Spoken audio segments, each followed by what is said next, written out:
Negativchilarni ichida qop-qora Captiva mashinasi akalar oxirgi pozitsiyasi eng full holatda turibdi. 2018-yilda ishlab chiqarilgan holati, ideal holatda. Bitta detalda kraskasi bor. Kesanglar o'zimiz ko'rsatib o'tamiz.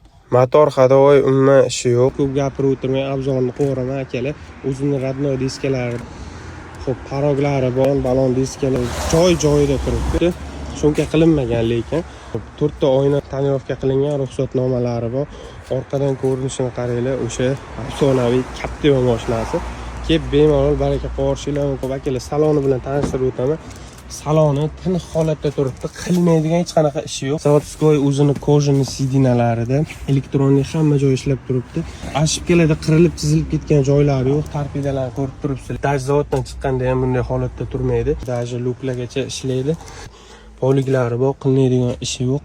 Sidinalar, abogriflar ishlab turibdi. Avtomat korobka mashinamiz. Kelib akalar bemalol baraka qo'rishinglar mumkin. Mashinamizning narxi akalar $15,000 bo'lsa baraka qilinadi. Yana o'tib berilgan joyi bor. Kelib salonimizdan olib ketishinglar mumkin, bosib oringlar.